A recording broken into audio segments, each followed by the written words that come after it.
Good morning. Happy Monday.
Good morning and happy Monday.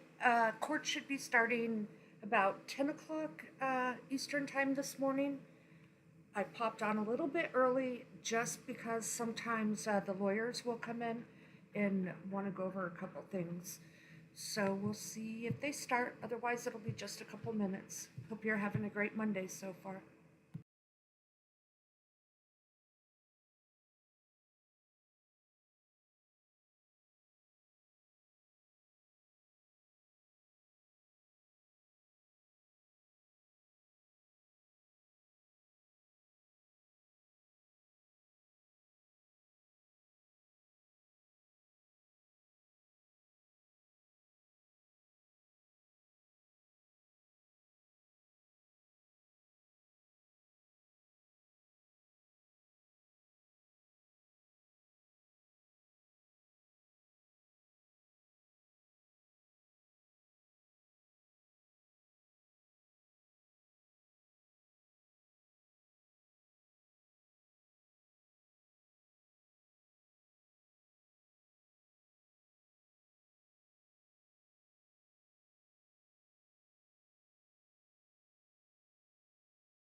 sharp like a pencil.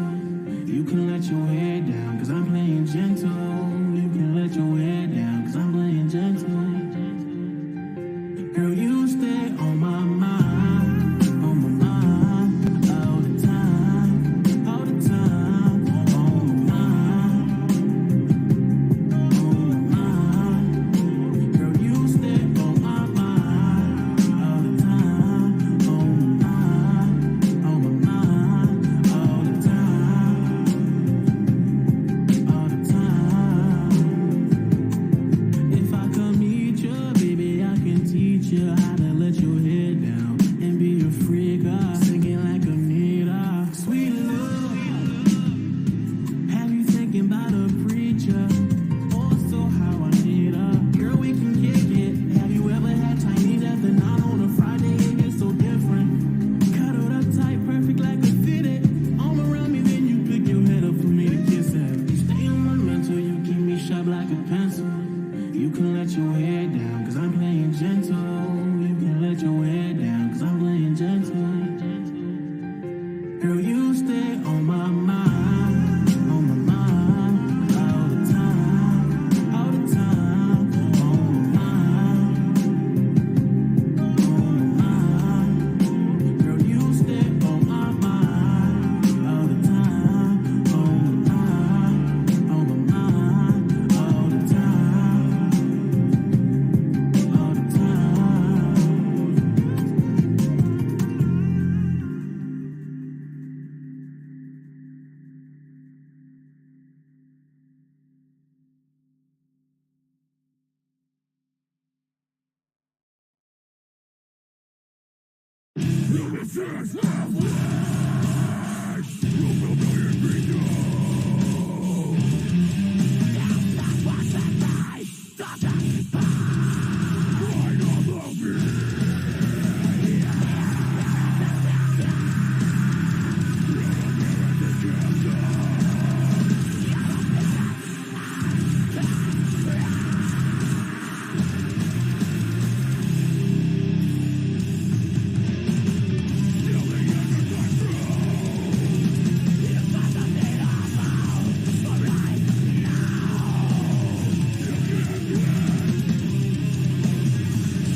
You are unmuted.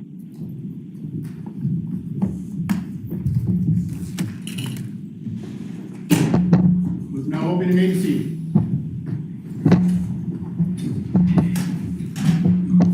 All right, good morning. I came into 3 motions that I did not have when I checked email before coming to court today. So I'll hear you quickly on these. I've had a chance to read them. So, Mr. Brennan, I'll hear you. Let's today focus on the Bowden ones. We can focus on the other one later.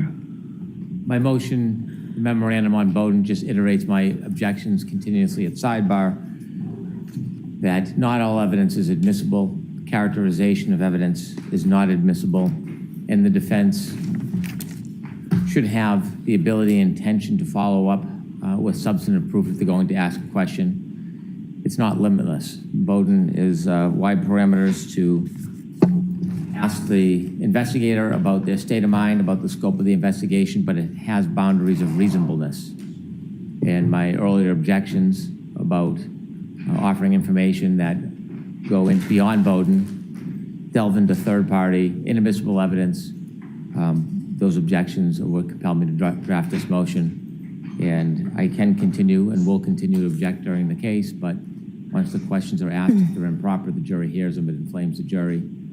And without a basis and an intention to follow it up with substantive proof, the question should not be asked. So the one point I want you to focus on, Mr. Brennan, is the specific evidence regarding materials that Sergeant Buchanan has not been able to look at. You want me to? Is that something we can do here in open court, or based on the protective order, is that something that should be done at sidebar? Sidebar. All right, why don't you come up, Mr. Jackson?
Well, I guess nothing like starting Monday off with a super long sidebar.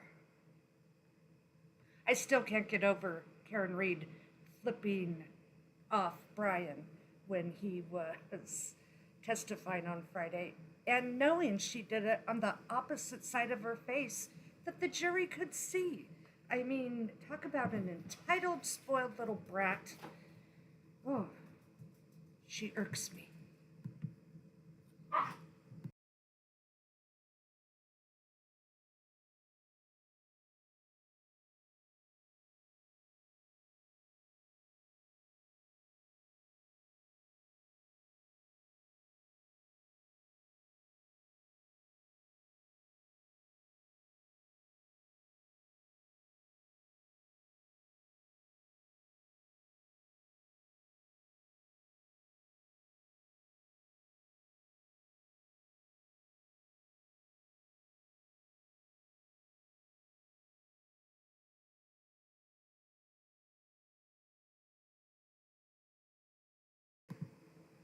Monica from Facebook said, "I wonder if the judge knows."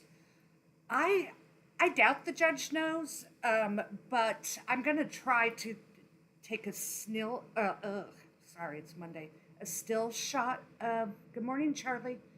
A still shot of where she was doing it and post it because her attorneys were sitting right next to us having a fit over it. I was like, "You go, girl." She's so Karen Reed is so naughty and spoiled, and just everything must go her way. She's always right, I guess. But again, she's always looking at her daddy for confirmation.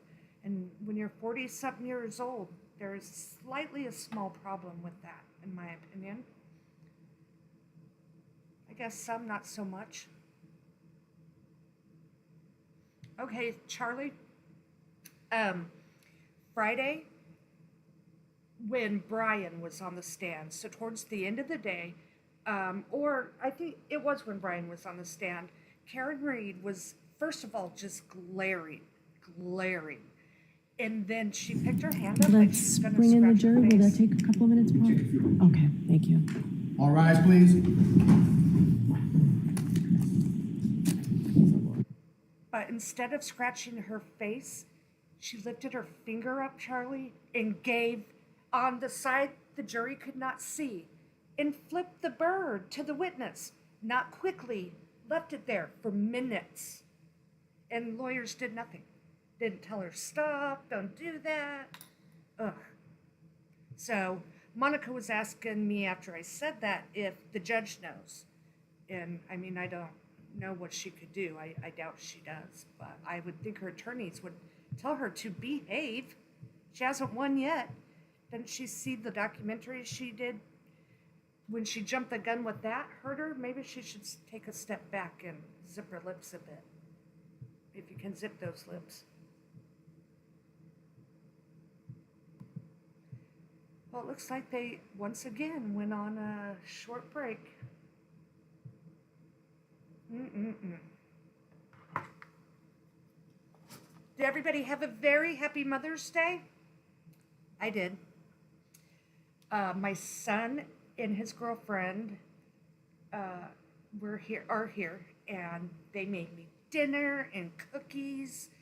And the puppy ripped up a huge cushion in the backyard, and my son cleaned up all of the yucky stuff, all the stuffing for me. Yeah, I got beautiful flowers, some really great gifts. It was a great day. It was beautiful outside. What did you guys get? Let me know. Or what did you do? Yeah, good morning, Fanny.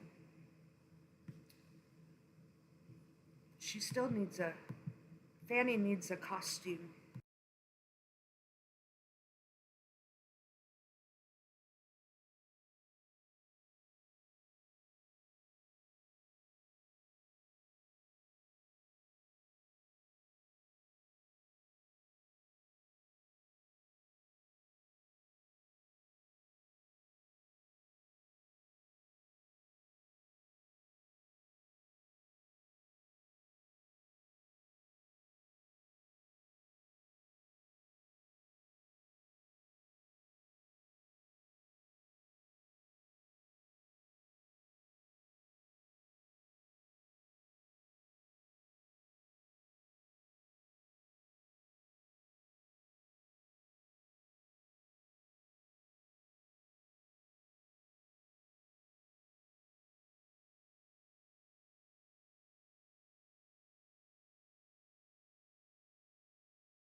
You are unmuted.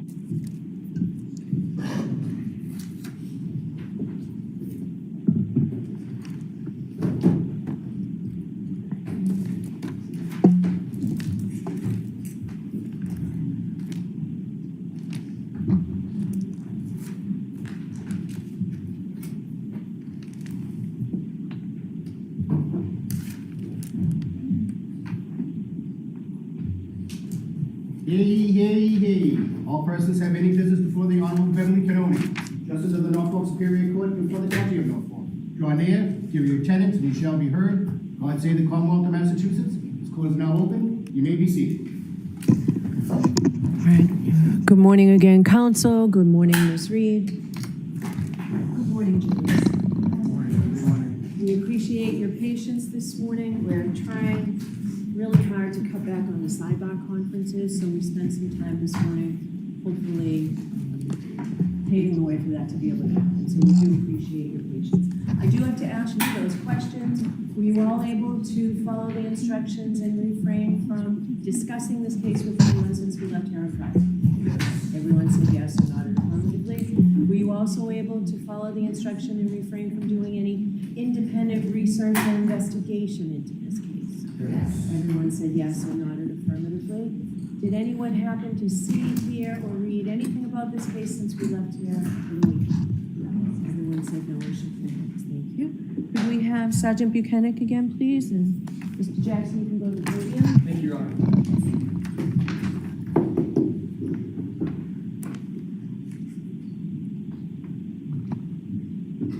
Sorry about that. Okay.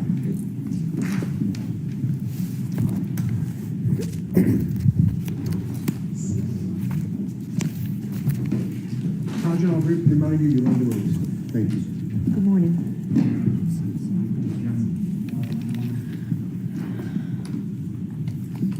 All right, Mr. Jackson, whenever you're ready. Thank you, Your Honor. Good morning, Sergeant. Good morning. I'd like to ask you, just to start off with,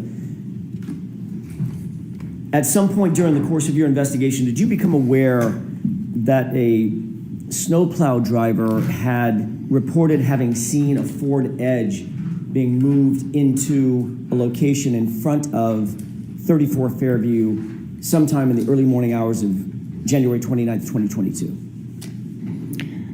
We learned about a plow truck driver. I don't believe his recollection was as you described, though.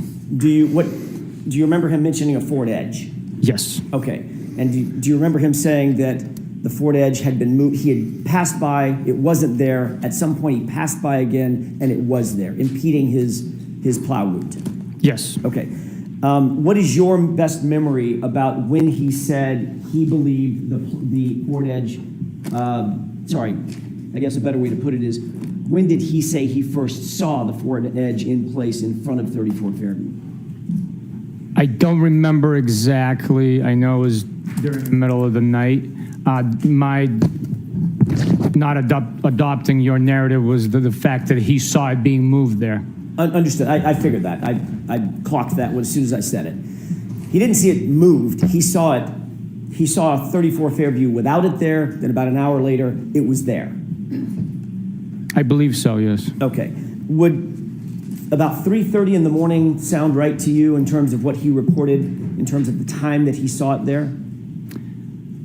It sounds right, but I'm not sure of the exact time. My report would reflect the accurate time. Fair enough. Let me see if I can grab that report.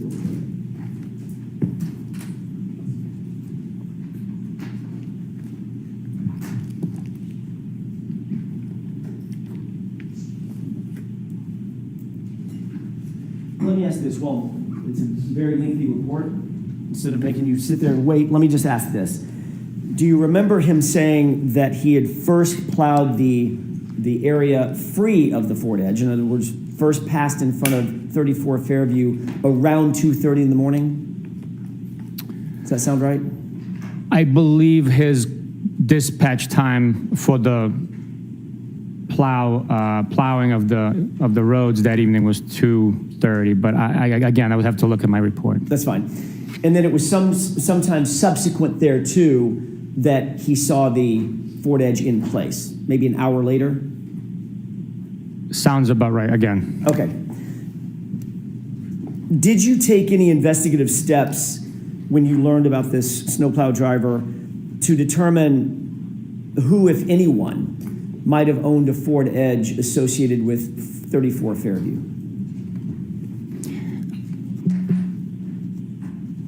I did not know.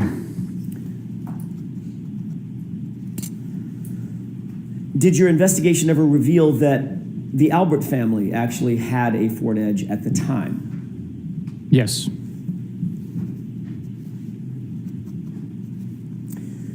I want to shift gears for a second to One Meadows, if I could, and ring video evidence associated with One Meadows. You testified that on direct examination that there was no video from Ring at or around the time. You did receive a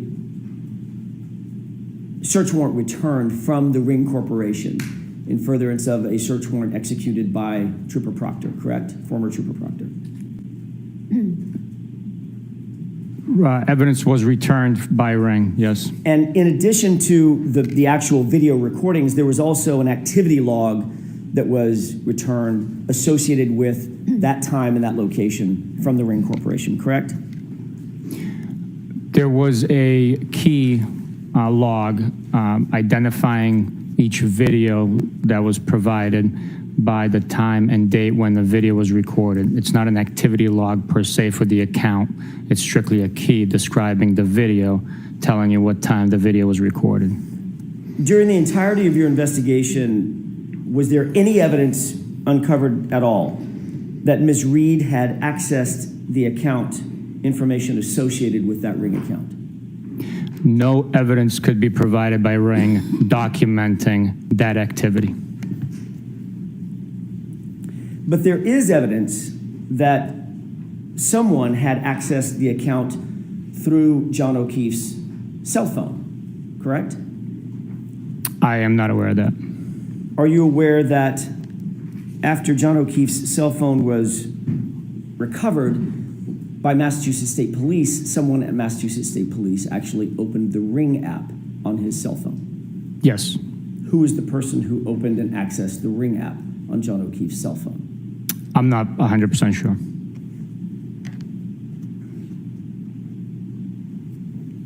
May I have just a moment, Your Honor? Yes.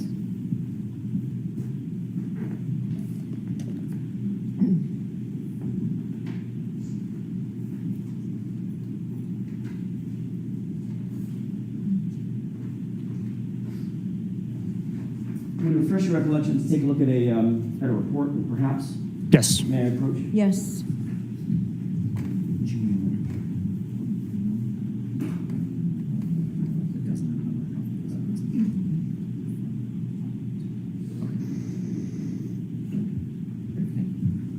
If you could take a look at that 3-page report and tell me if that refreshes your recollection.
May I approach, Your Honor? Yes. Sergeant, having looked at this report, does that refresh your recollection as to who may have accessed that Ring app? Yes, that report is authored by Michael Proctor, and it says that investigators accessed the Ring application. Thank you.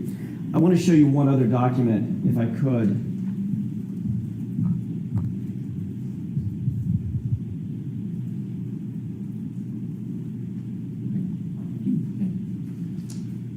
Thank you. Thank you. I've just handed you what purports to be the search warrant return for the Ring, from the Ring Company, correct? I got to take a look through all of it. Of course. Take your time.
Thank you, Sergeant. Have you had an opportunity to review that document? I have. Does it indicate that in addition to several other files, there is a login session report that was produced by the Ring Corporation as well? It's highlighted on that page. Number 4 is highlighted with one Excel file containing login session information. Thank you. May I approach? Yes. Thank you. And again, just to make sure I'm very clear about this, nothing from the Ring Corporation suggested or intimated that Ms. Reed actually accessed any of that Ring account information, correct? The information provided did not indicate that, no. Thank you. I want to ask you a couple of questions about your testimony on direct examination related to your trip to the hospital and your observation specific to Mr. O'Keefe's right arm.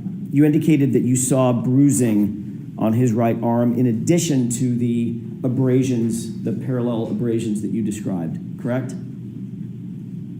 I believe bruising is very similar to abrasion. Okay, that's my question. Can we, Your Honor, with the court's permission, can we show Exhibit 1? It's already been introduced.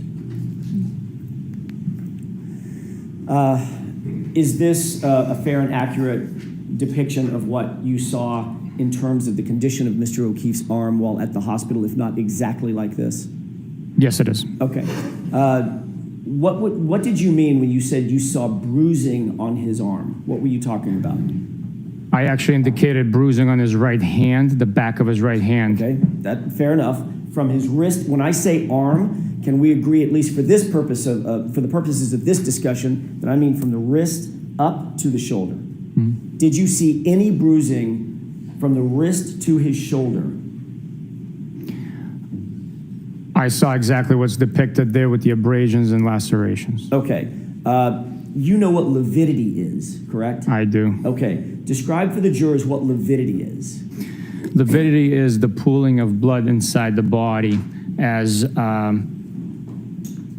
deceased individual falls or is positioned naturally with gravity. Blood begins to settle in the lowest portions of the body. If you're laying face down, it'd be your face. It also contours to the imprint or the force that's exerted on the body from below. If someone's deceased on TV remote control. You can see the remote control, the buttons underneath from the pressure. So it's a bluish, purplish discoloration of the skin, not from an impact, but from the pooling of blood after the heart stops, correct? That's correct. Do you see an area at the upper arm that the skin looks discolored in addition to the abrasions that we see? I'm sorry, I was looking at that one. Oh, sure, I'm sorry, yes. Right up toward the upper biceps, triceps area? I see that area, yes. Okay, is that consistent with lividity rather than bruising? I would not agree with that, no. You believe that that's a bruise? I believe that that's a laceration. I'm sorry, I'm talking about the discoloration of the skin, the reddish purplish hue of the skin, separate and apart from the abrasion, from the abrasions or lacerations to the skin. The discoloration, do you see that discoloration or no? I do not know. You do not? I do not know. Okay, we can take that down. As you sit here today, you're not suggesting that you saw bruising from the wrist to the shoulder on John O'Keefe's arm? Nothing that stood out to me. Okay. I observed lacerations and abrasions. All right, thank you.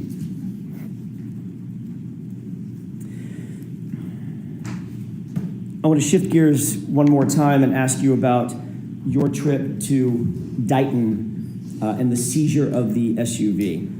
You testified that you seized the SUV somewhere, I think your testimony on direct examination was somewhere around 4:15, 4:17, something like that, correct? Yes, sir. Does 4:12 sound like it could be a reasonable time that SUV was actually seized in Massachusetts State Police custody? It could be reasonable. I'd have to refer to the video evidence that, and then also the exact time that we advised the defendant that we are going to be seizing it. I guess it could be argued that that's when it was seized. Even we had the intent to seize it right there. Right. Took the key fob, went outside, had a had a tow truck driver actually put it onto the back of a flatbed. Ultimately, it was transported, correct? Correct. And you became aware at some point that there was video evidence, you just referenced it, video evidence of that, I'm going to call it seizure process. Is that right? Yes. And that video evidence had a timestamp on it, correct? Yes. Okay. You're also aware, as the supervisor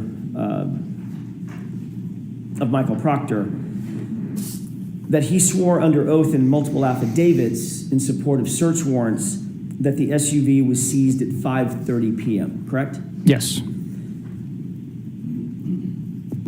And you knew at the time, because you were actually there, and you knew when the vehicle was seized, that stating under oath in an affidavit that it was 5:30 p.m. and not 4:12 p.m., that was a false statement, correct? There's a discrepancy in time there, yes.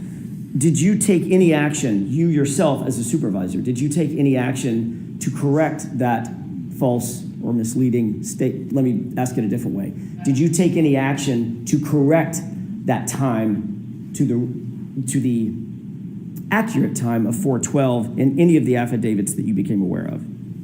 No, the actual time of the seizure through the video, we learned much later. So the approximate time of 5:30, although inaccurate, I did not take any action to correct it, no. And you received that video as a production from the defense. You did not have access to that video, correct? Yes. And so at the time that Michael Proctor actually wrote and drafted these affidavits and swore to them under oath, he did not know that a video existed, correct? Objection. Stage, you have to word it differently. Sure.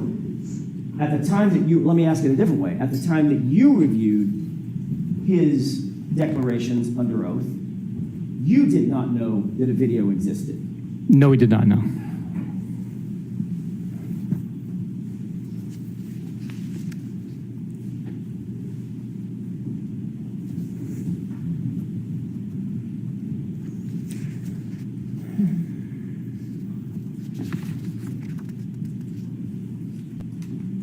If I may have just a moment, Your Honor. Sure.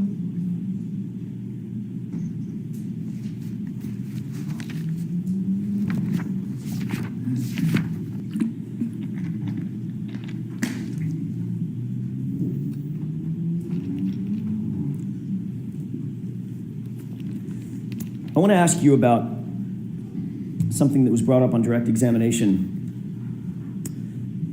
Sustained findings as it pertains to you. You've already talked about the fact that, Sergeant, you're a supervisor and were a supervisor back in January of 2022 moving forward over Trooper Proctor, correct? Yes. Generally speaking, as a supervisor, your job is to properly and professionally supervise, show some authority over those in your charge. Is that right? Yes. Michael Proctor was, in fact, a trooper in your charge. Yes. And you would agree that your supervision has a direct impact on the character and quality of the subordinate investigators that you supervise. Yes. The whole point of having supervision and a chain of command is to establish a certain amount of, for lack of a better phrase, quality control of the subordinates. Yes. That would also include quality control over the subordinates' investigations. Yes.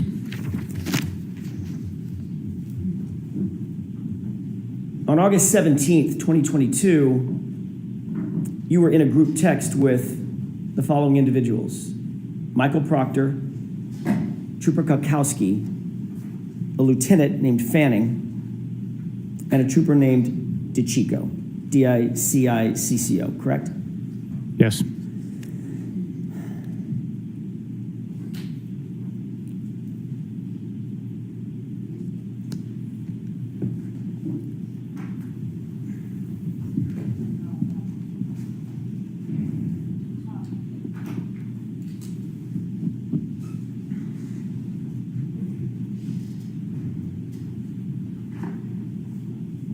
May I approach you?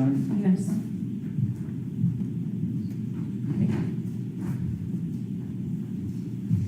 I'm handing you a document. Can you tell me if you recognize that document?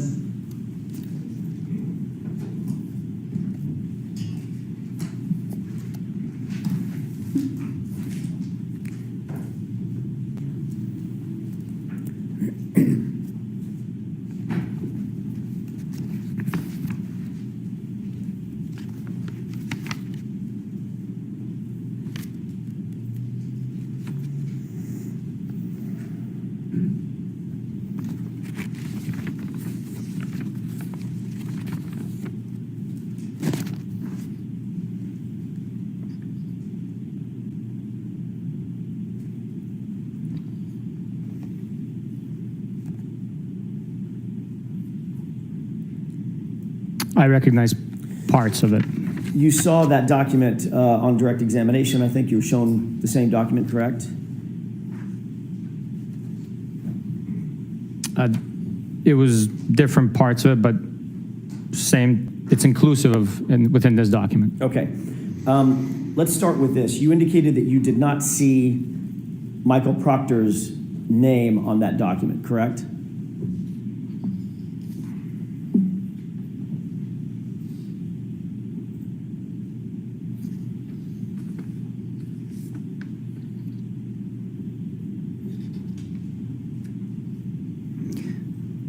Correct. His name is not on here. But you do recognize that as being reflective, accurately reflective of the text chain that you were on August 17th, 2022, that group chat. Yes, sir. I'm going to do this a little bit backward, but bear with me. You do see the name Kukowski, correct? I do. You do see the name Fanning, correct? I do. You do see the name DiCicco, correct? I do. And you do see the name Buchanan, correct? No, it's misspelled, but I know they're probably referencing me. Okay. The only other text or person texting on that chain is a code, a lengthy, almost like a URL code with no name, correct?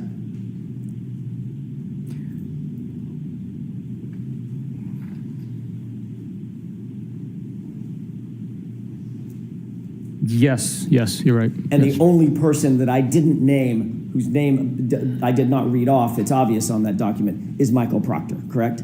Correct. So deductive reasoning tells you that that is, the code is Michael Proctor. Is that right? I would agree with you, yes. Okay. In that text chain, it starts with Trooper DeChico sending a photograph, correct?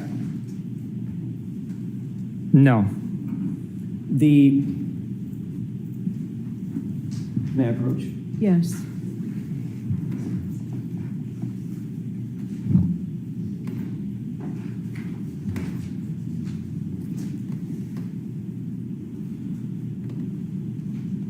You could turn to page 2683, please.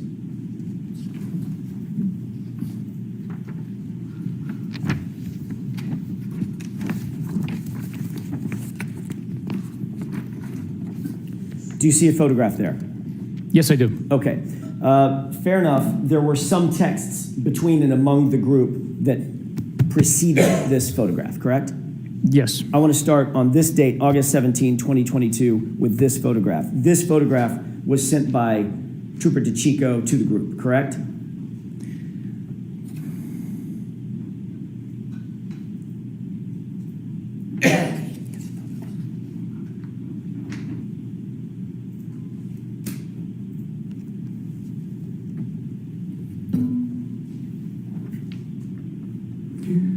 It possibly appears that way. I really can't, I mean, Your Honor, with the court's Yes. permission, I'm not sure this document has been marked. I'd like to have this marked and Sure, admitted. we'll mark it for ID. I'd actually like to have it marked and admitted. There's certain things I'd like to show. What's the Commonwealth's position on that? I have no objection to admission, but not in this form. It needs to be redacted.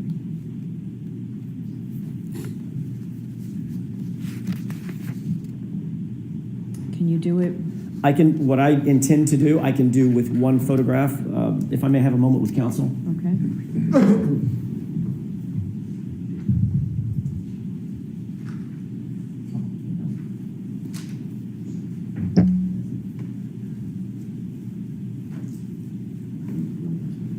May I have just a second?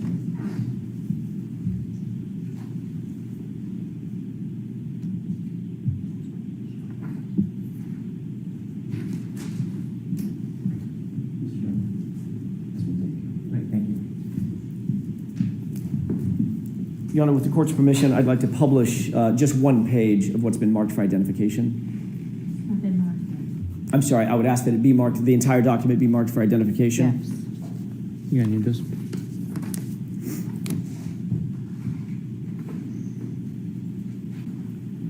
It's Exhibit FF for ID. And with the court's permission, I would ask to display or to publish page 2683 of that document. Okay, so are you admitting into evidence, page 263? I would. Do you just- have a separate one rather than tearing it out of what's been marked for I can- identification? I can take it out of this copy.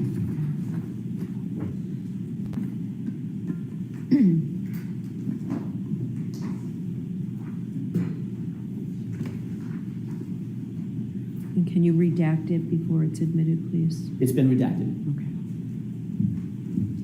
Exhibit 116. May I? Yes. Thank you.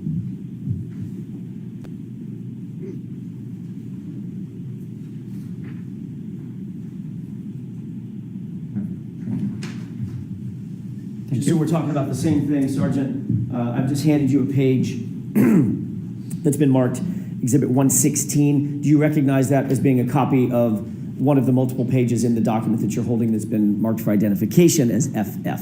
Yes, sir. Okay, if we could publish that single page, please. Okay.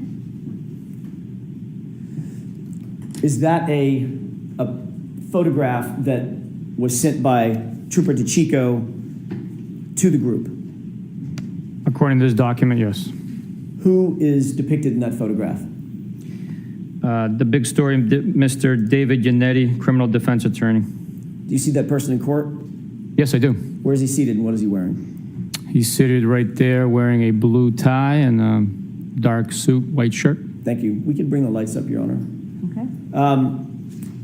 In response to, and going back to the multi-page document FF, in response to Trooper DeChico's photograph that he sent to the group?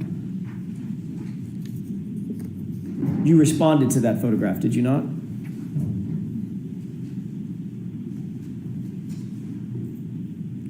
Yes, this document indicates so, yes. And you responded by laughing at it, correct? That's what it says, yes. Well, that's what it says, or that's what you did? I don't remember. Trooper Proctor then, former Trooper Proctor, Michael Proctor, then responded, correct? That's what it says here, yes. And he responded to the group, funny, I'm going through his retarded client's phone, correct? That's what it says, yes. Michael Proctor then responded again. Is that right? Yes. He wrote, no nudes so far, correct? That's what it says, yes. Michael Proctor responded yet again. Is that right? That's correct. And in reference to Mr. Yanetti's photograph, he wrote, I hate that man. I truly. There's a trooper by the name of Moore, M-O-O-R-E, correct? There is. And he disliked Trooper Proctor's phrase, his statement, no nudes so far, correct? That's what it says. Did that indicate to you that Moore was disappointed that Trooper Proctor, Michael Proctor, had not found naked pictures of Miss Reed as yet? I don't know what that indicated for Mr. Moore. And then you responded to the phrase, funny, I'm going through his retarded client's phone, correct?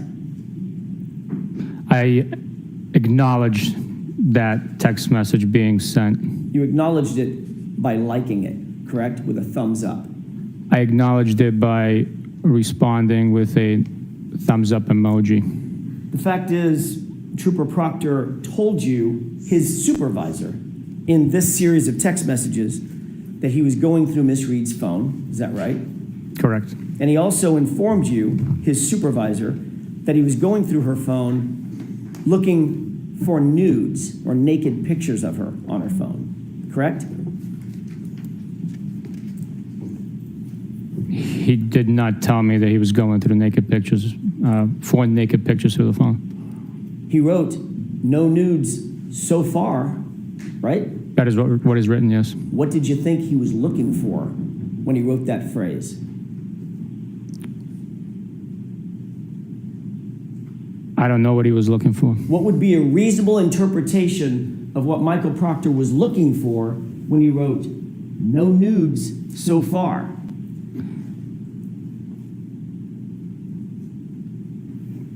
I don't know. Motorcycles, handbags, pair of shoes, or naked pictures of Miss Karen Reed?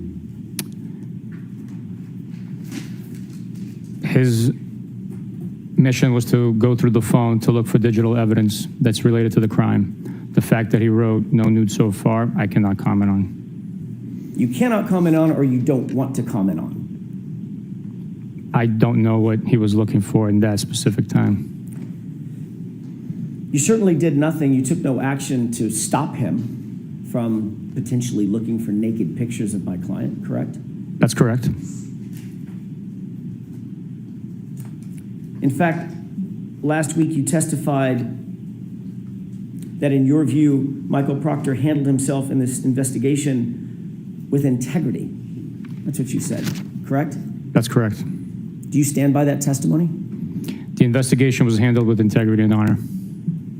Do you stand by your testimony that Michael Proctor conducted himself during the course of this investigation with integrity? Yes, I do. He also called her retarded, correct? That is what's written. That's what's written? That's a very passive way of saying it, Sergeant. That's what's written, or that's what he wrote? That's what he wrote. And that's what you read. I have no memory of reading that. I acknowledged him going through the phone on my Apple Watch. I have no memory of him writing retarded on a text message. And you'll agree that that is one of the most vile and insensitive and incendiary terms one could use in modern society. Retarded, correct? That is correct. And in fact, through your response to that vile phrase, you encouraged it because you liked it with a thumbs up, correct? Objection. Sustained. Did you encourage that statement by Michael Proctor by liking it with a thumbs up?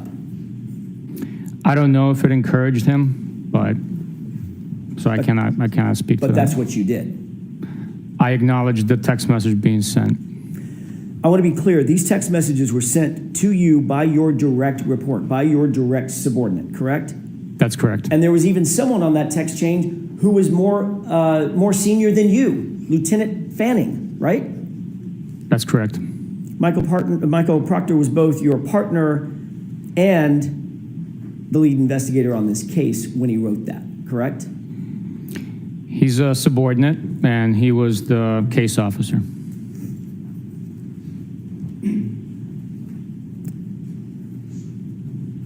This text thread, contains communications between a subordinate, the person you call the case officer. By the way, let me ask you another question. Did you ever, during the course of the investigation in which you were a part, the sustained findings, the internal affairs investigation, did you ever review Colonel Noble's determinations about your subordinate, Michael Proctor? Objection. Did you review them? No, Your Honor, I did not.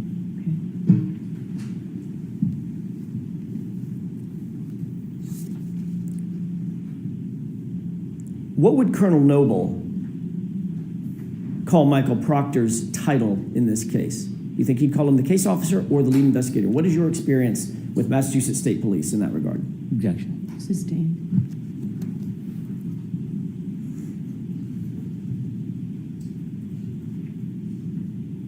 Notwithstanding the fact that a subordinate was on this text chain and a supervisor to you, was Lieutenant Fanning one of your supervisors?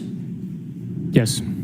Notwithstanding the fact that a subordinate was on this text chain and one of your supervisors was on this text chain, you felt comfortable enough within this group of law enforcement to actually like when the subordinate refers to a suspect as retarded, correct? I acknowledged the text message with a thumbs up emoji. Do you believe that? Well, let me ask you another question, a predicate question. You were also comfortable enough with that text chain to receive information that your subordinate was looking for naked pictures on a suspect's phone, a woman, no less. Correct? You took no remedial action against Trooper Proctor for that, correct? No, I did not, no. Do you believe, as you sit here, that that was a misuse of power and authority by a Massachusetts State Police officer? By myself or somebody else? By Michael Proctor. Misuse of what? Misuse of authority and power. To go through a suspect's phone, to get her phone using the authority and the power vested in that officer by the community members. That's the power that you derive, correct? You work for the public. Would you agree? Objection. Sustained. Do you believe it was a misuse of his authority and power to use Massachusetts State Police authority to go through her phone and look for naked pictures of her? Objection. Sustained. Do you believe it was a misuse of authority or power to go through her phone and potentially look for nudes? Objection. Sustained. Let me ask it differently. Did you think his text was appropriate? I don't remember reading that text. As you so- sit here now, do you think that text is appropriate? No, it is not. Do you think it's professional? No, it is not. Do you think it shows integrity? That text message does not show integrity. Do you think it shows honor? A word I expect you hold dear. That text message does not show honor. On October 15th, 2022, you completed a performance review of Michael Proctor, correct? That's correct.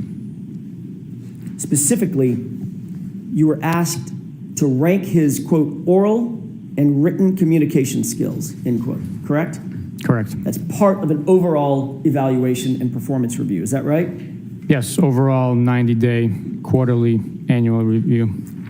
You were specifically asked to rank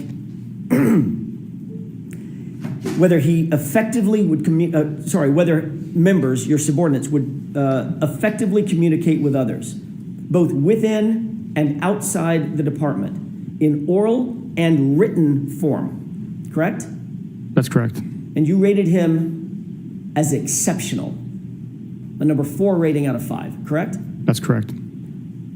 You actually went on to write and comment on Michael Proctor, and you wrote, quote, Trooper Michael Proctor displays professional demeanor, composure, dignity, and respect during the performance of his duties, and especially during his interactions with the public. This is seen during interviews with witnesses, suspects, as well as victims and their families, end quote. That was a statement you wrote about Michael Proctor, correct? That is correct. And this is after the text chain that we've just been talking about, where he calls Miss Reed retarded and references looking for nude photographs of her, correct? That is correct. Was your statement in that evaluation true or false? It was true. You knew Michael Proctor's proclivities, obviously. He told them to you, correct? The term proclivities, You what does that knew mean? what he tended to do, what he wanted to do through his own comments, to look for nudes on a woman's phone, correct? Objection. Sustained. You were aware, sir, that he had received evidence in a case, evidence that doesn't belong to him, belongs to the Massachusetts State Police, at least at that point, correct? The cell phone. I was aware that he received a cell phone, yes. And he used that power and the authority to go through that cell phone and look for nudes of my client, correct? Objection. Sustained.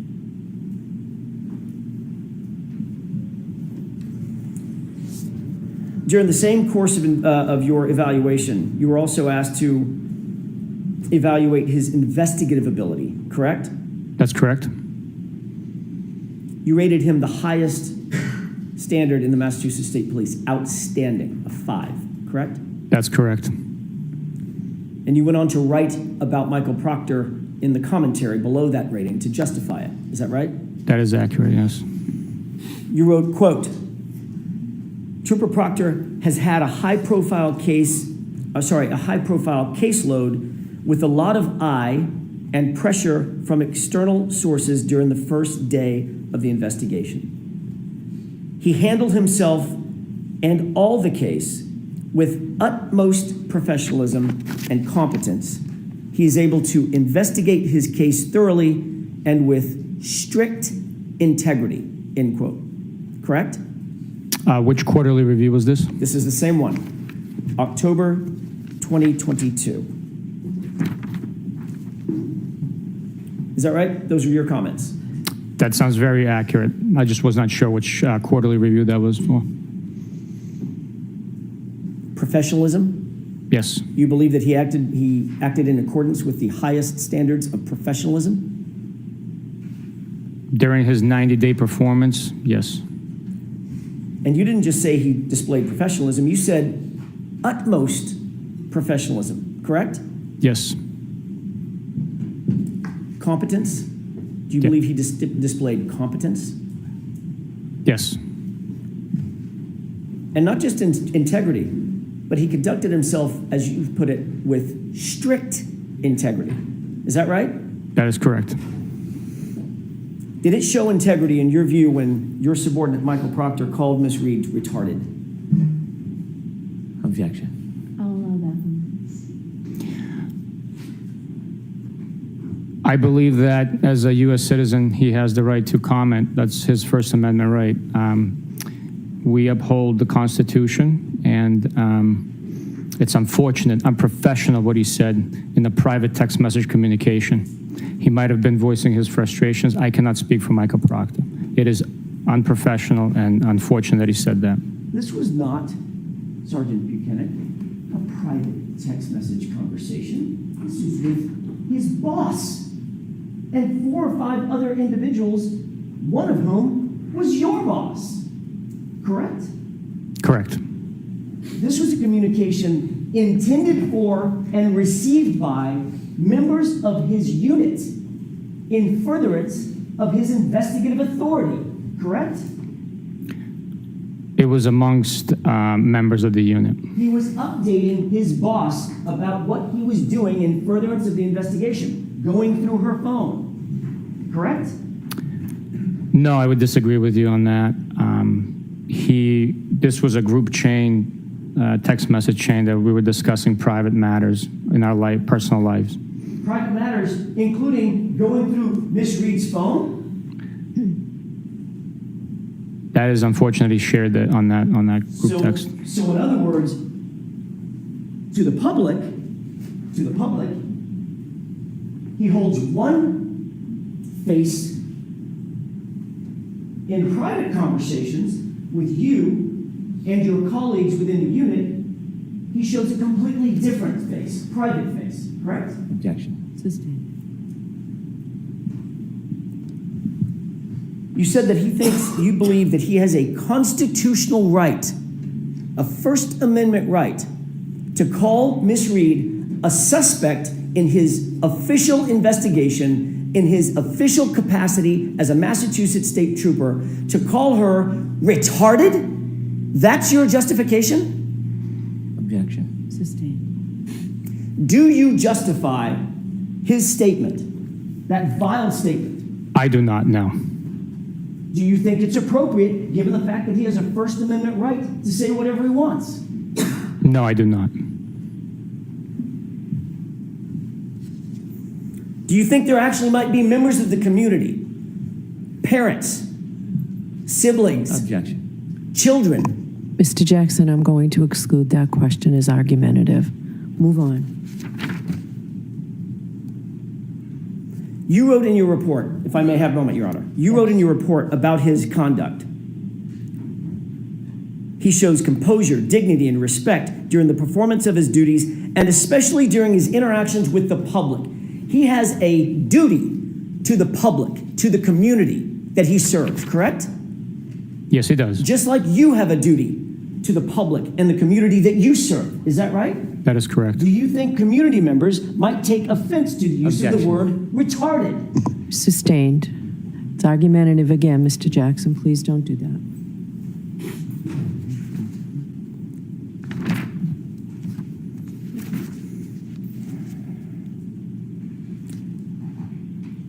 He didn't just put it, that derogatory comment, he didn't just put it, or he didn't just say it, correct? You talked about the First Amendment. Objection. Sustained. I'm not finished with my question, if I could. All right, so just ask a question. Sure. Comments first, okay? My question is, did he just say the word, or did he go further than just saying it? Objection. Okay, we've gone through this. Move on, please. The fact is, Sergeant, you put it in writing and you liked it, correct? I acknowledge the text message. I never saw the vile term.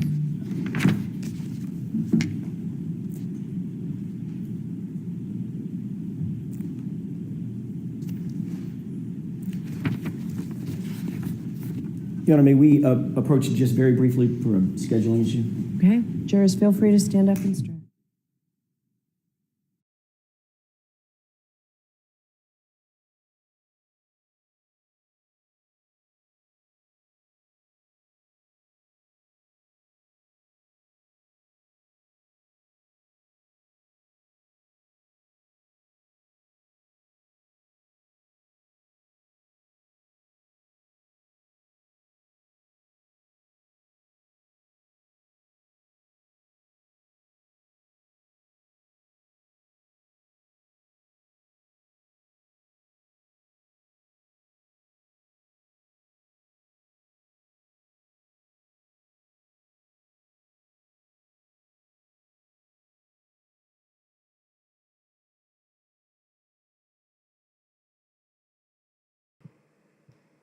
Okay, this is a little bit insane.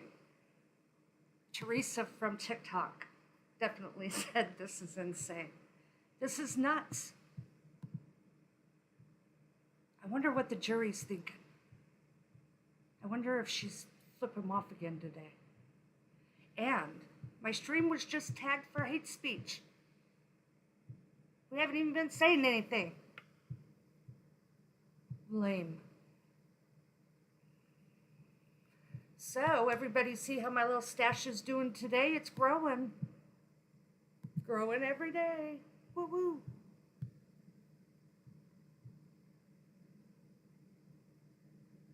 If anybody has updates on the Diddy trial, feel free to put them in the comments so I know.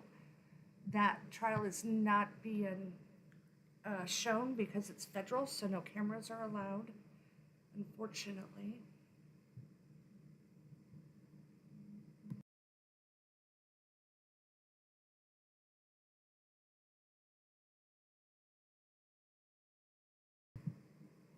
Thank you, Monica. It's growing a little. When I can cut it, I'm going to send everybody some.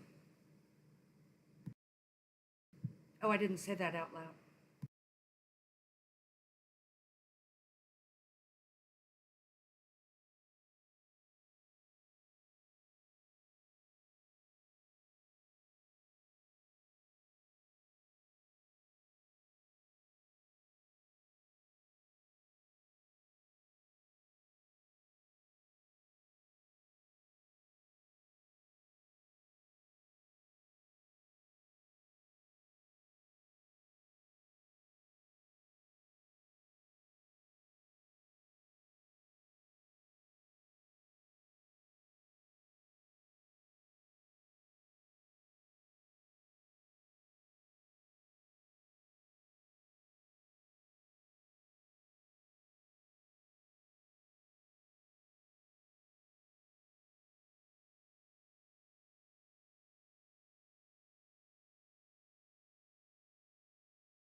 Take the morning recess and we'll take. Board all rise for the jury. And we'll pre-vote.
Fox 5's outside the Diddy courtroom. I'm gonna go ahead and pull it up so we can see.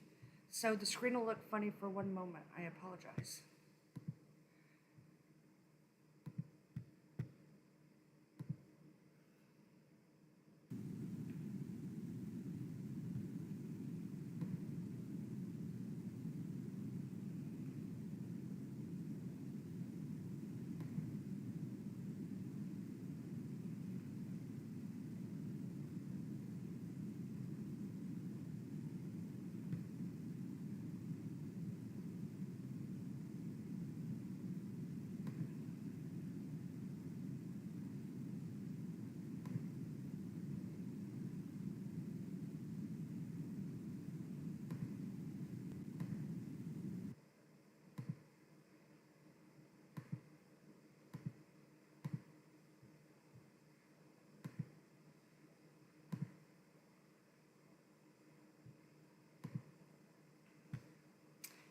This is outside Diddy's trial right now.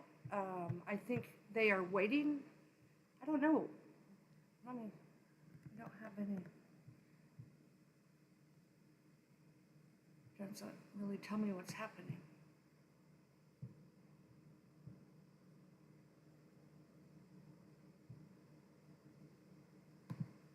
Well, there it is. Kind of boring. Nothing's happening there either.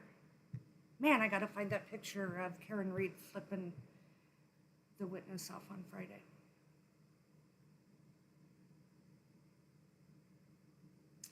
So I saw Cassie's supposed to be one of the first witnesses, and she is gonna have her baby like any minute. Any minute. I hope she doesn't go into labor on the stand. Man, would that hurt his trial.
Yeah, she did go through.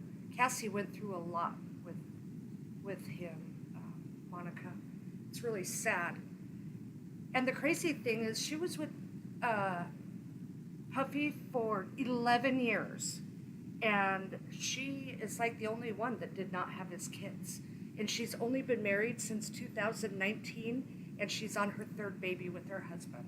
So I'm glad she found true love and has a beautiful life, and Puffy's gonna go to jail. I don't think his "we're swingers" is gonna hold up in court.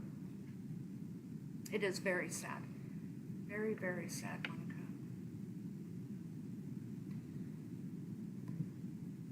trying to get my text colors right. Not working.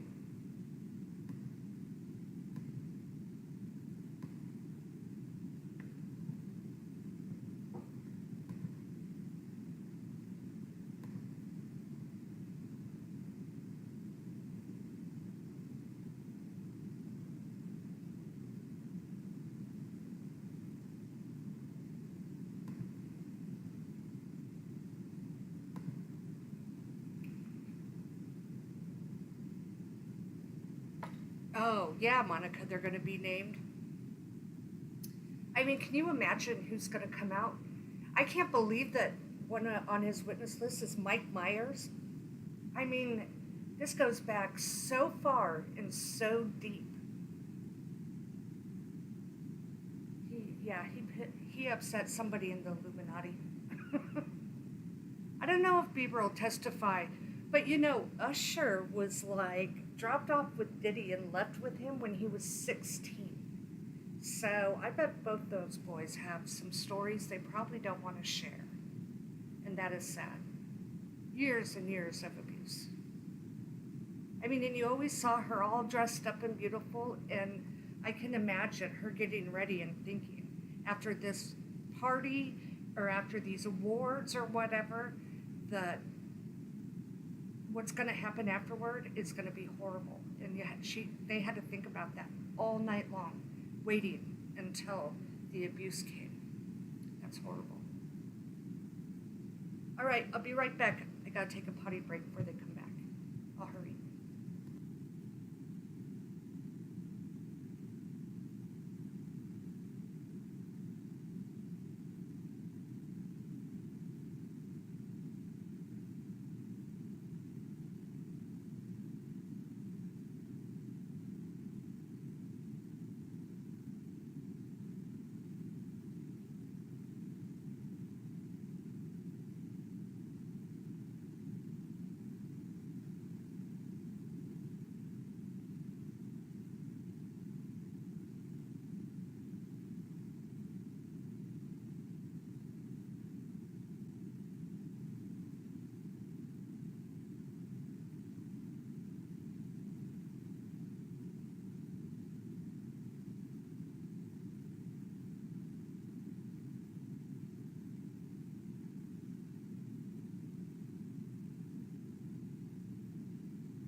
Nothing happening in the Diddy trial either.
I also wonder what's up with Turtle Boy.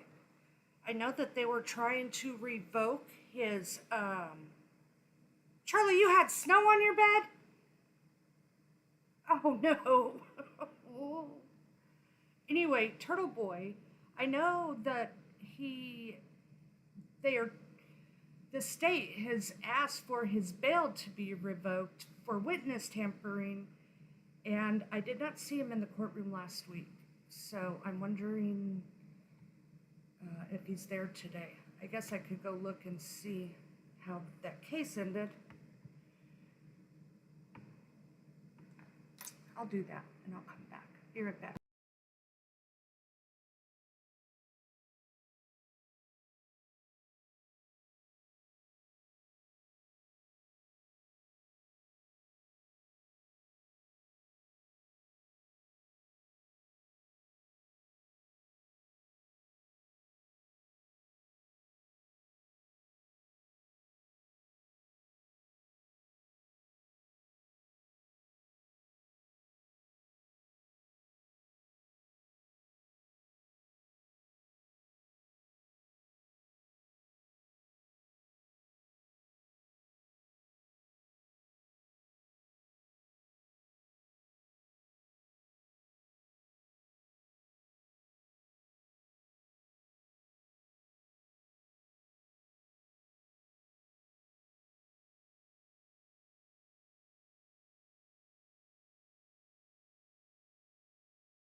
You are unmuted.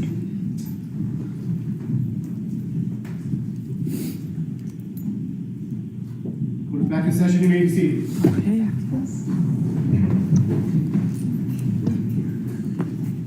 So, Mr. Jackson, I've considered your argument, and this is simply the wrong witness, so I'm not permitting that line of testimony Even for the procedural request that I made a sidebar. for that, so. All right, I think the jurors are, no way. Please rise for the jury.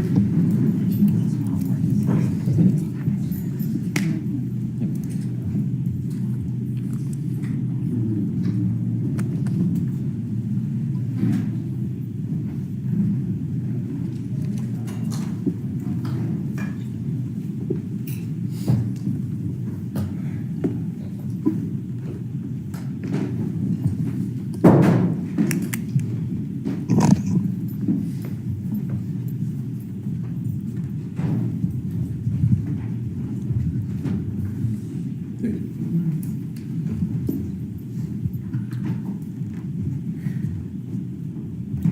This court is in session. Please be seated.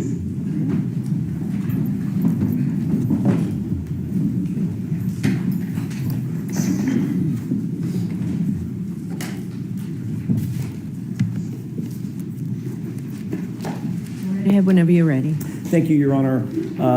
Sergeant, I'd like to move to a different area. At some point during the course of your investigation, you and Michael Proctor interviewed Chris and Julie Albert, correct? That's correct. That was at the Albert residence, the Chris and Julie Albert residence, is that right? Yes. On or about February 10th, 2022? Yes, Does that sound right? it does. Okay. At any point before or during that interview, did Michael Proctor discuss with you a previous relationship that he and or his family had with Chris and Julie Albert or their family? Yes, as we were walking up to the door, he stated that he knows them from, he knows of them from around town and through friendship. Did that cause you any concern that the case officer that had been assigned to the case, dealing with, obviously, involving the Albert family, had a pre-existing familiarity or relationship with any members of the Albert family? Yes, I followed up asking him if he hangs out with these people, how well he knows them, and he stated that he does not hang out with them. They're not his friends. He just happens to know them through people in town. Did he tell you any specifics about communications he had related to Chris and Julie Albert? No, he did not. Did he tell you any specifics about communications Michael Proctor had with his sister as it pertained to Chris and Julie Albert? No. Did he volunteer any information about the relationship that he might have or his family might have, including his wife, with Chris and or Julie Albert? That information did not come up. Did you ever later learn, now I'm taking it outside of your conversation with Michael Proctor, did you ever later learn about friendship or connection that he and his family, Michael Proctor's family, had with Chris and Julie Albert or the Albert family? I've learned of accusations. I don't know the extent of how familiar they are. What accusations have you learned? Through trial or through court proceedings. Right, what are they? That was July of 2023, I believe. And what were the circumstances in which you gained this knowledge? What did you learn about it? There were accusations that Michael Proctor had familial friendship with these individuals, but the accusations were not factual. Did you learn any specifics Of the allegations? You used the word allegations, or I think you used the word accusations. yes, Were there any specifics? there were. You just said that what were some of the specifics? Objection. Sustained. Well, by the way, did you say that you learned of these accusations during the last proceeding in this case? Not the last proceeding. Or I a said prior proceeding in this case? it was through court proceedings. Okay, how did you learn that specifically, Sergeant? Did you watch some of the proceedings? Were they televised? Did someone report it to you? What were the circumstances? I was present in court. This was what year? 2023? 2023. Yes. And did you take any action to investigate further the accusations that you said came up in 2023? No. Well, yes, I did. Yes. Okay, what did you do in that regard? What were the accusations and what did you do to investigate? The information had been learned and that it was not factual, so Okay, you're using the word information. Help me out. Details. What'd you learn? There was claims that, I object. May we approach, Your Honor? Yes.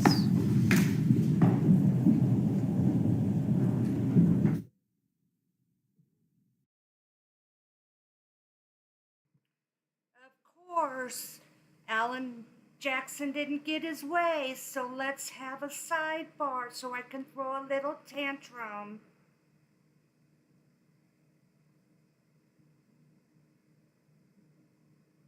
So many tantrums.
Final question, Sergeant. I think I asked this, but let me make sure I'm clear. Your interview, along with Michael Proctor, with Chris and Julie Albert, was February 10th, 2022, correct? I believe so. Okay. I'm not certain on that, but I believe it was. Okay. Well, let me just clear that up real quick. Would it refresh your recollection to look at your report? Yes, absolutely.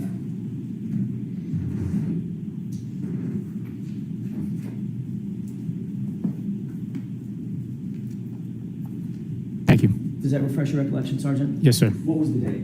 February 10th. Thank you. Okay, I want to move to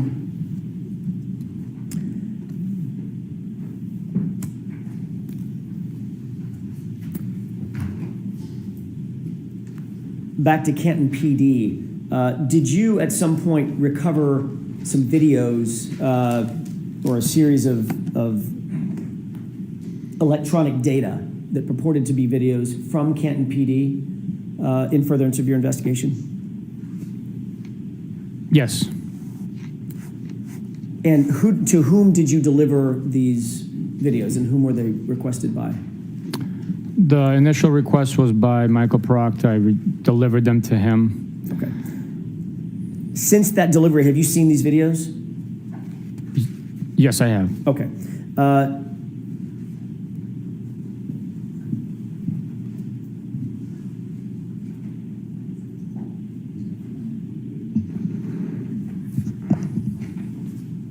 Your Honor, I'm holding a flash drive that I'd like to have, with the court's permission, I'd like to have marked as next in order for introduction, but I'll play the first couple of seconds of it and just establish the foundation first with the court's permission. Have you shown it or discussed this with Mr. Brennan? I've just discussed it with Mr. Brennan at the break. What's the Commonwealth's position? I have no idea what it is. Sure, we can mark it, yes. Mr. Brennan said he'd like to review them before they get entered into evidence. We can mark them for ID for purposes of this examination. I don't expect I'll object, I just want to review. Okay, so we'll mark it for identification, please, Madam Court Reporter. Exhibit GG for identification. Just to establish the foundation so we know what we're talking about, did you see on some of the electronic devices that you picked up in furtherance of this investigation video of somebody outside, now we're the outside cameras or outside camera view at Canton PD at about 1:30 in the morning on January 29th, 2022? The digital video, one of the collection items, it wasn't a device, it was, well, I guess it is a device, but the digital storage that was collected had video from external view of the PD. I do not remember specifically seeing an individual, but Okay. I did review remember it. being of the parking lot area, at least one of them, one of the clips being of the parking lot area outside Canton PD? I don't remember seeing outside parking lot. I'd have to see it. I understand. Do you remember another clip being of the outside Sally Port? There's a pedestrian door, not the big roll-up door, but a pedestrian door, someone going in and out of the pedestrian door? I know the view you're talking about, but specifically what you're stating, I'd have to see the video, tell you if I saw it or not. And I'm asking a couple of these other questions. I think I may know what the answer is. There's another, do you remember another video being an internal corridor, looking down a hallway and seeing someone walk up or back? Yes, Do you yes, remember that one? I do. Okay, and then one on the outside, again, sort of passing from right to left, may not be attended to a parking lot, but at least an outdoor view of someone moving from front right to front left across the camera angle? I don't remember that. You do remember that all these videos, I've just mentioned 4, we've talked about 4, these videos were from January 29th, 2022, around generally 1:30, 1:45, 2 o'clock in the morning? I'm sorry, I don't remember the exact time and date. I just remember seeing the file and reviewing it. Do you remember, at least can we narrow it to that date? From Canton PD? Yes. Yes, Okay. yes. So these are all from January 29th, 2022. You just don't remember the specifics of them. It's been too long since you've seen them. I don't know when each video was collected and then reviewed. Okay. Exactly. With the court's permission, well, may I have just a moment to confer with counsel? Okay.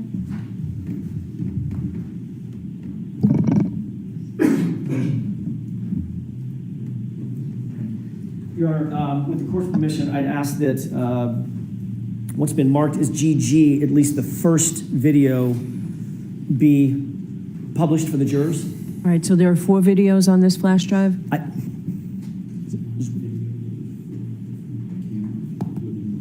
one video, 4 different camera angles as it's set from the one video. Are you ready to see this now? I thought you wanted to review it. I'll agree, and if I have a problem, I'll let the court know. I have no problem. All right, so for the first one, the first camera angle? Correct. Okay. It's one video, but 4 different angles. All right, we just have to keep a record. That's why I'm Understood. asking all these questions. It's a little complicated, I get it. All right, we can do that. Thank you.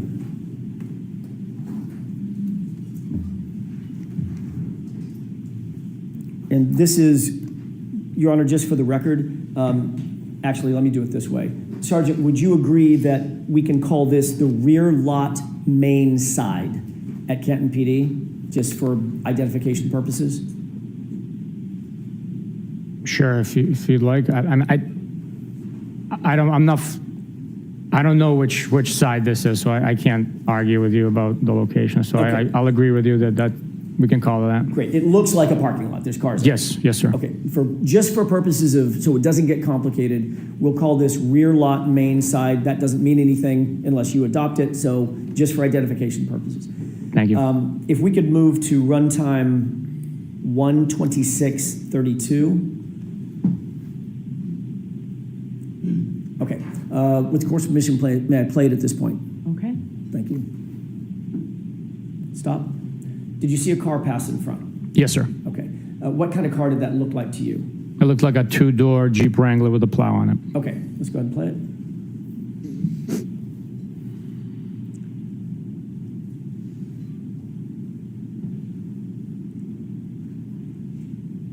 Okay, stop. Sergeant, did you, during the course of your investigation, learn whether or not anybody associated with your investigation had a 2-door Jeep Wrangler with a plow on it? Yes. Who is that? Mr. Brian Higgins. Okay, thank you. Let's go ahead and play this.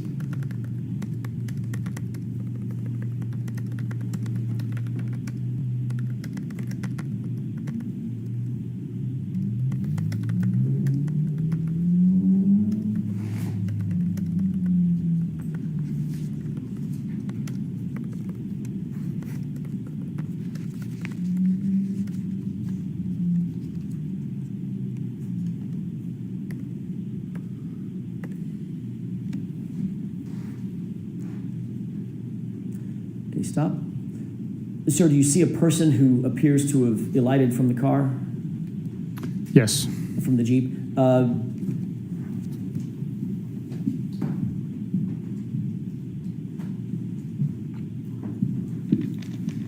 Sergeant, if you could turn your attention to the screen on the right, does that appear to be the location of the person that you're describing? That's the individual that came out of the vehicle, yes. Okay. I know it's super blurry. You may not be able to at this point. Do you know who that is? I do not know. Okay. Let's go ahead and play it.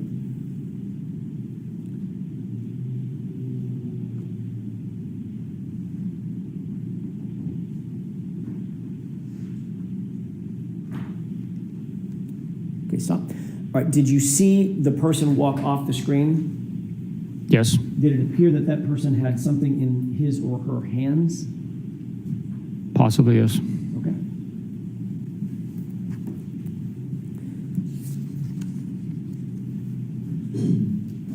May I have a moment, Your Honor? Okay.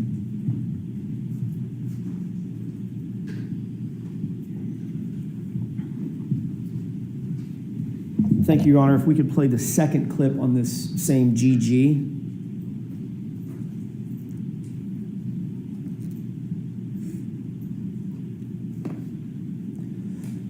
Before this is played, Sergeant, do you recognize what's depicted in this photograph?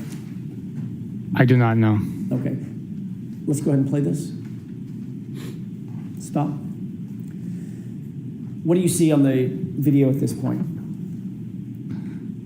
An individual crossing the frame with a couple of cars parked, one of which has a plow on it. Does it look like an exterior video? Yes. Does that appear to be an exterior video if you don't know exactly where, an exterior video of Canton PD? From the facilities, yes. Okay. And describe the person that you see in the foreground at the bottom of the screen. Appears to be wearing a black sweatshirt, a hooded sweatshirt. Larger in stature, smaller in stature, can you tell? I'd be speculating because there's no comparison, but possibly larger. I don't know. Okay, let's go ahead and play it. And that's it for that. Your Honor, if we could play the next video. By the way, can we agree, before we move off of this, just for identification purposes, can we agree to call this rear lot cruiser side as opposed to rear lot main side, just to keep them separate? Same as last time. I'm not familiar where that camera is, so I cannot Whatever you want, argue with you yes. nor adopt. But if for identification purposes only, we can agree on that. Can you see from where you are, and I know the answer to this, can you see from where you are the timestamp on the bottom of this? No. Your Honor, with the court's permission, it's very, very small. Is it possible to ask the witness to adjourn from the witness stand just to get close enough to see if he can read the... You can't increase the size of it? Maybe we can. I'm not the tech guy. Mr. Wolk?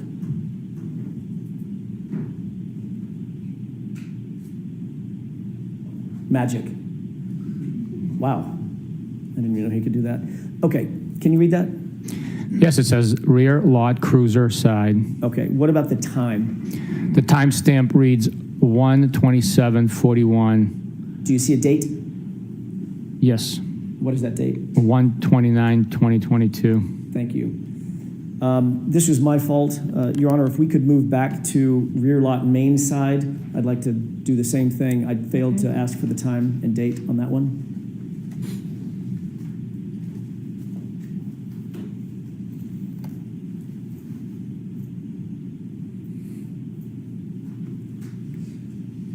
Mr. Wolk, if you could, please.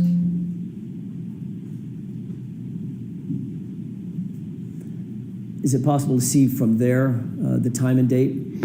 Yes, the time is 1:27:32 a.m. and the date is 1/29/2022. Thank you. Okay, if we can move to the third clip.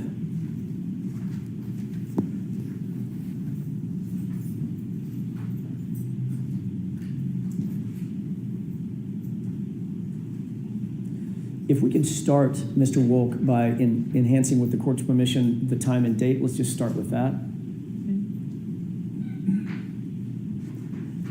Do you see what the timestamp designates this camera angle to be?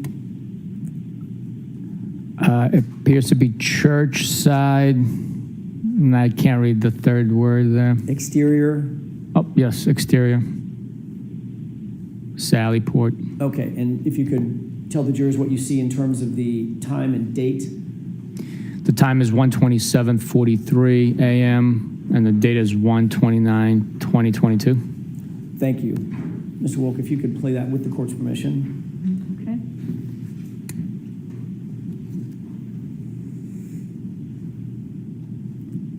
Stop. Do you see a person in that video? I do. Although it's somewhat blurry, can you describe that individual for us, please? Individual wearing dark clothing, possibly. That's the best I could do, really. Okay.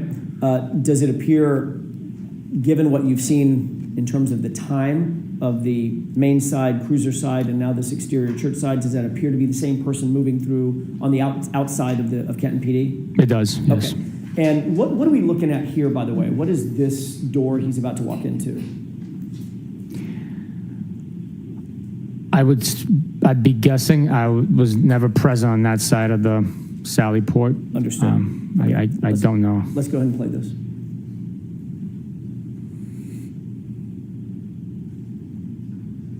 Okay. And for the final clip,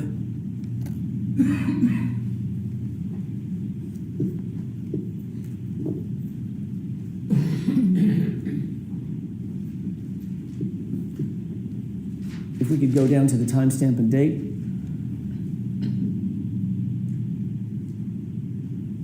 A little bigger, Mr. Wolk, if you could.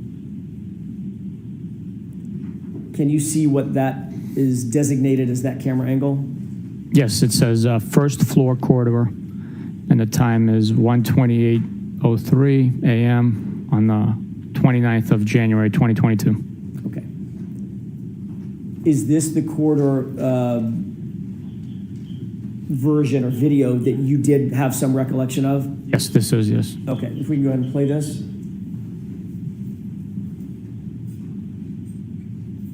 Stop. Do you recognize the person in this video?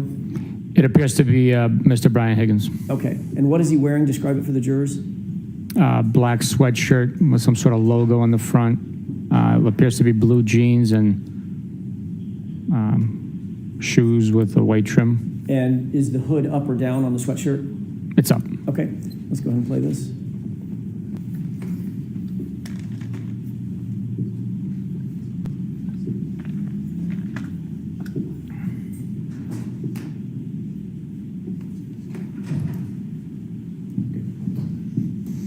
Can you make note of the time as it's paused right here? Do you want me to say it again or Yes, write sir. it down? Yes, sir. The time is 1:28:16 a.m. Okay, and if we could just continue playing this video.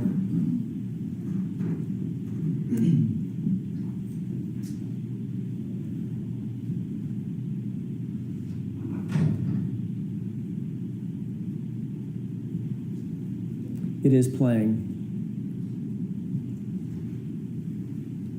Stop. Now, if you could take a look at the time now.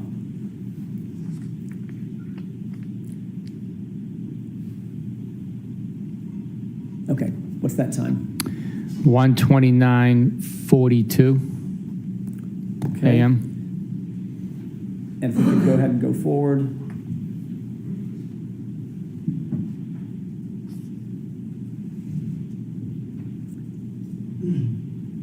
Is it still playing, Mr. Wolk? Okay. If we could take a look at the time one more time. Now it's, you want me to say it? Yes, sir. 1:34:12 a.m. And in the time, just so the record's clear, in the time between you saying 1:28:16 to 1:34:12, 6 minutes has not gone by, correct? Just under 6, I believe, yeah. Well, 6 minutes for us in real time, Oh, in real time, yeah, no. it is not. So it Sorry. appears that the camera jumped, or the time jumped.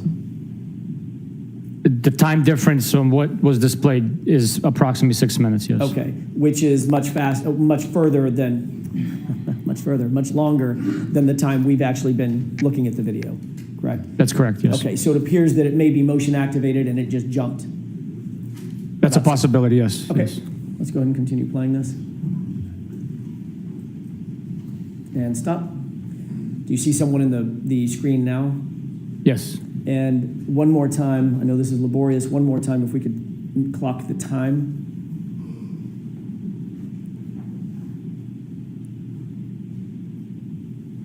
Can you see that? No, it's really blurry for me. There we go. Yes, now I can see it 1:34:15, if I'm not mistaken, a.m. Okay, fair enough. And let's go ahead and play this all the way through.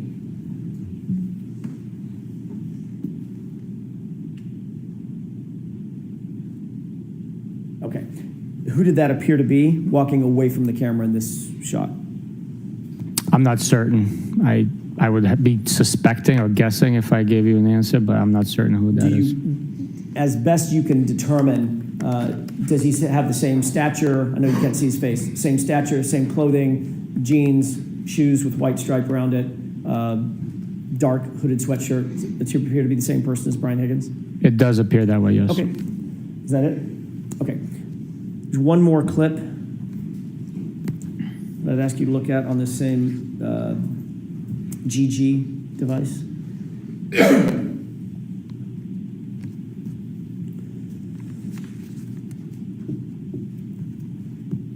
Okay. What do you see in this video? Appears to be the church side Sally Port, and an individual came out of the door. Okay, and can we highlight the time, please, or increase the size? What time do you see there? 1:34:40 a.m. Okay. If If we go ahead and play this through.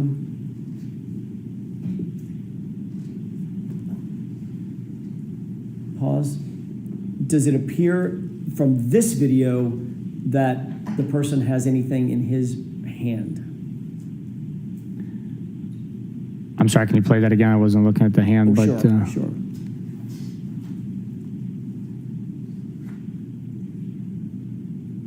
I really can't tell. Okay.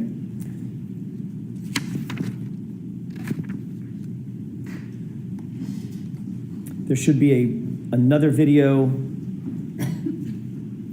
of the rear lot cruiser side. Let's take a look at that.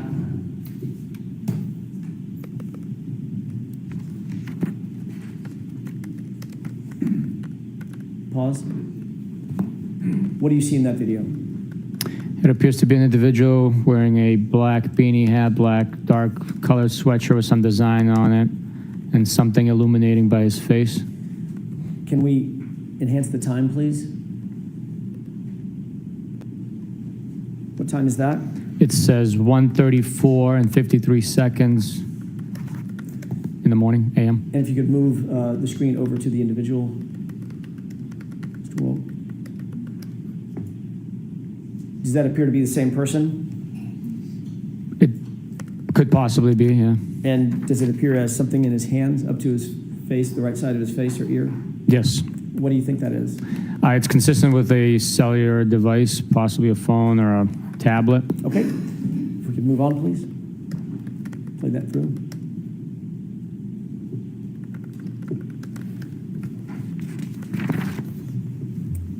And I believe there's one more video. And Your Honor, this one is a little longer. This is about 10 minutes. Okay. With the court's permission, I'd like to play this through.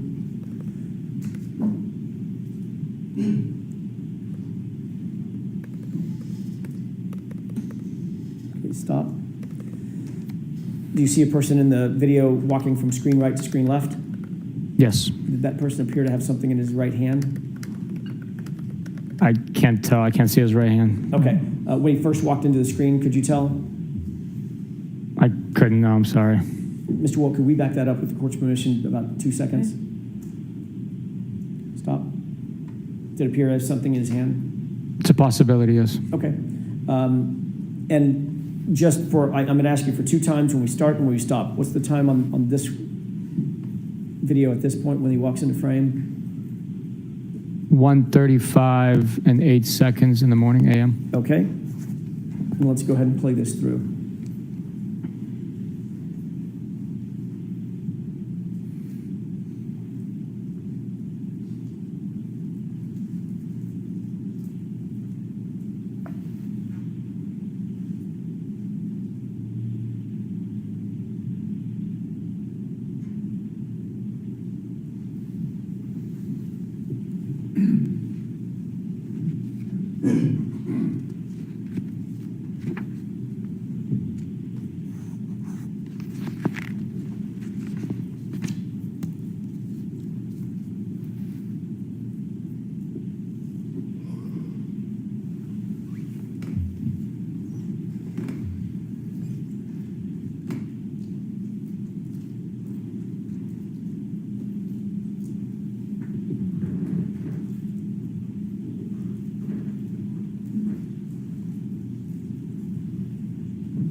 Is it, please? Sergeant, at this point, do you see a person walking into the frame into the video from frame left to frame right? Yes. Okay, go ahead.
Can you pause it? Did you see something happen with the vehicle next to the Jeep in the last few seconds? Yes. What was that? It appears as though the headlights are activated. Okay, let's go ahead and play it.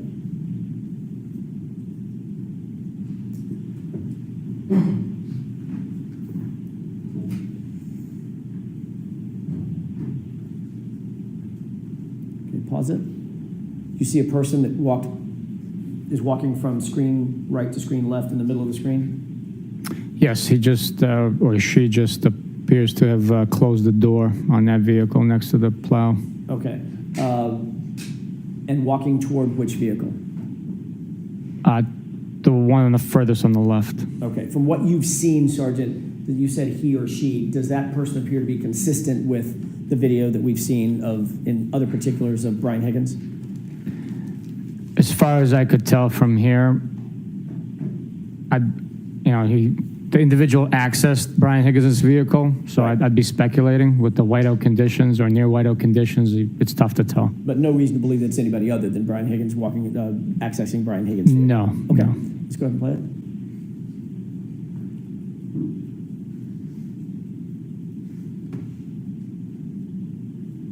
And what do you see Brian Higgins or that person doing now? They accessed the vehicle on the far left. Okay.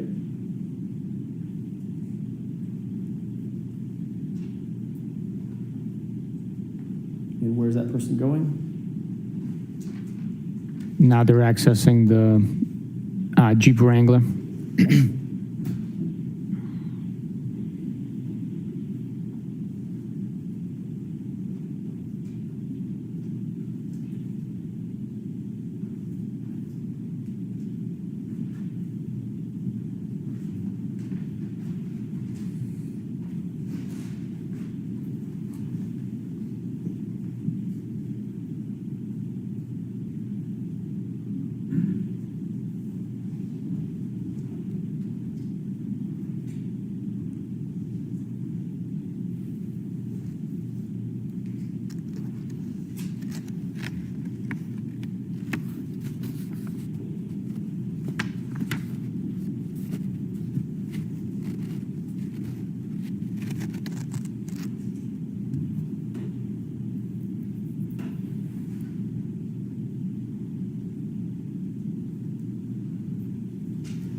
Can you pause it?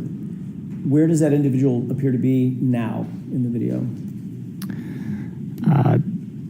Last I could tell, they might be by the Jeep Wrangler. Before that person got to the Jeep Wrangler, was he standing by the vehicle on the far left?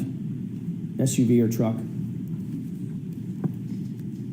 It appeared that way, but with the heavy whiteout snow that night, I can't tell exactly what they were doing. Did you see anything in his hand, like a bag or a satchel or a duffel bag or something, when that person walked from this vehicle over to the Jeep? I did not notice, no. Go ahead.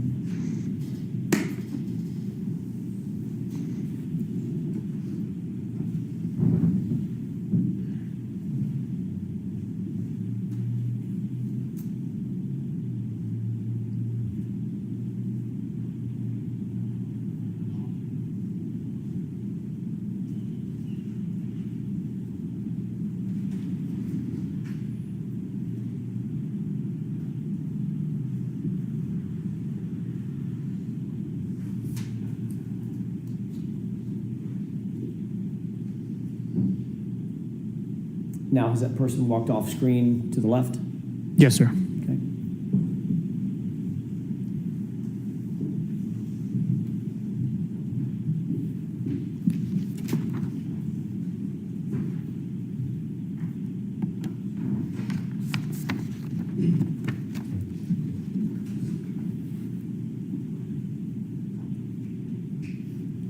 Do you see that person entering screen from screen left? Yes.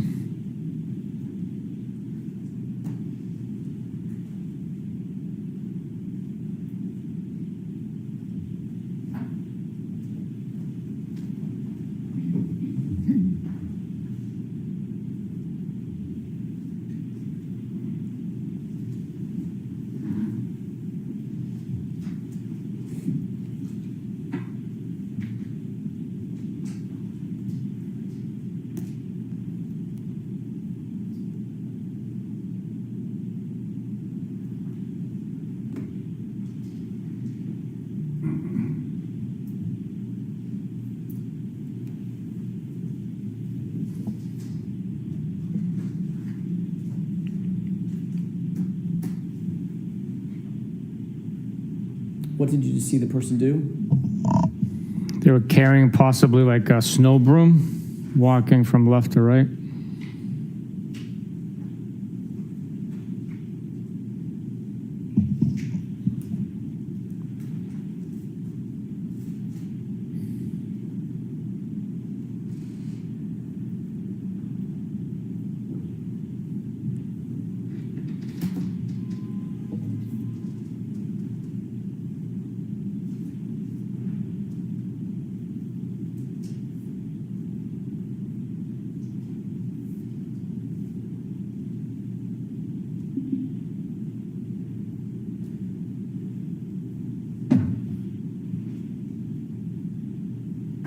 And what do you see happening now?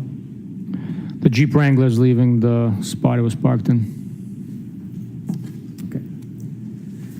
Okay, we can take that down.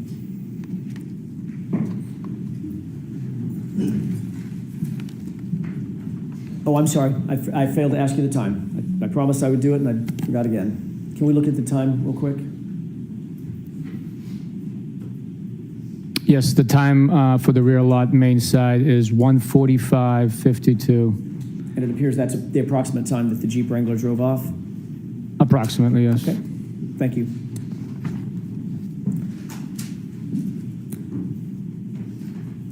In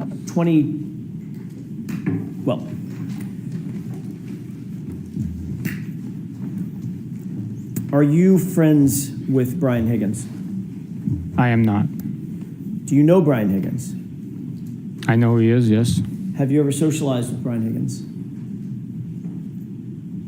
Like out on private time? Go out, have a beer, No. see him at a bar, hey Brian, let's grab a beer, nothing like that? No. How long have you known Mr. Higgins?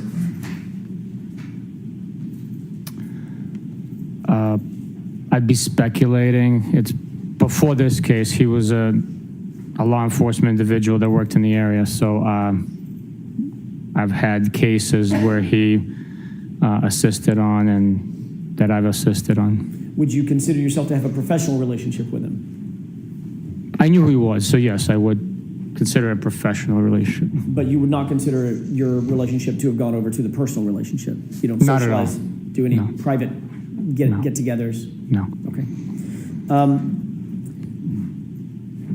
You would agree that this video pretty clearly shows, at least at one point, around 1:34 a.m., Brian Higgins was on his phone.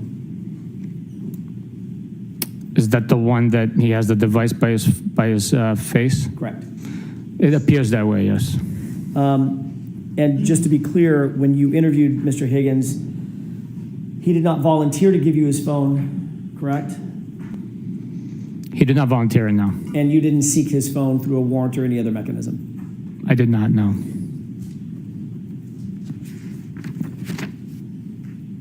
Do you have any personal knowledge as to the status of that phone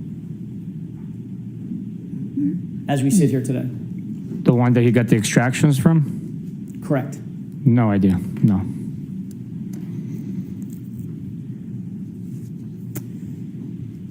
I want to shift gears to another series of videos. We're going to move to the interior. You remember those series of questions and answers that you gave? Generally. Okay.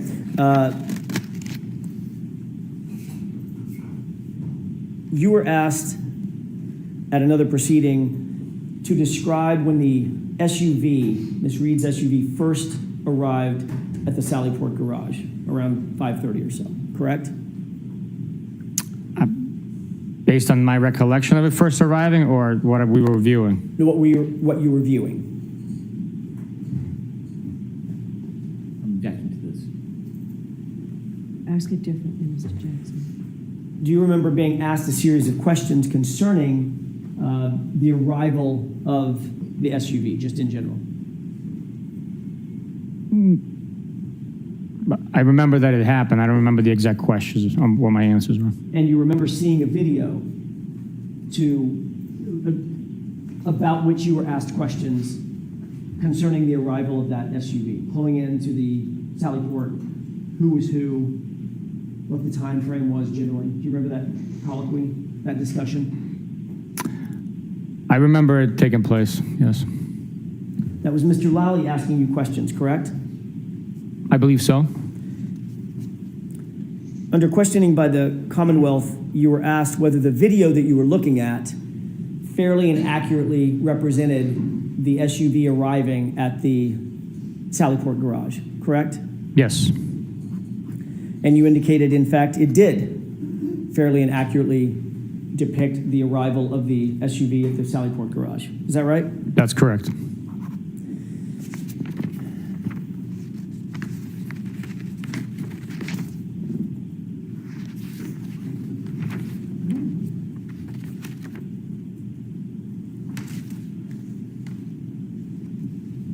I'd like to ask you a question about that particular video.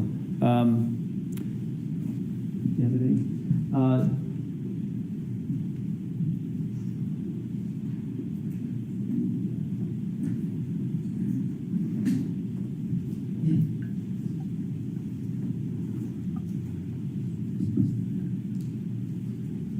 Your Honor, I'm holding a flash drive. May I approach?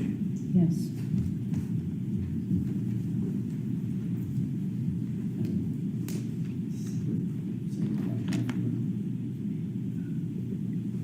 I'm gonna have just one, Your Honor.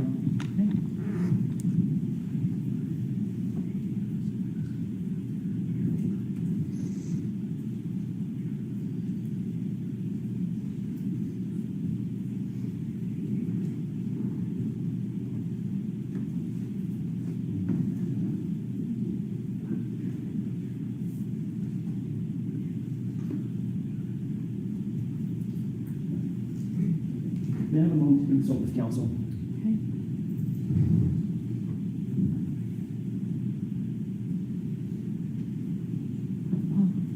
Paul, the lunch is here.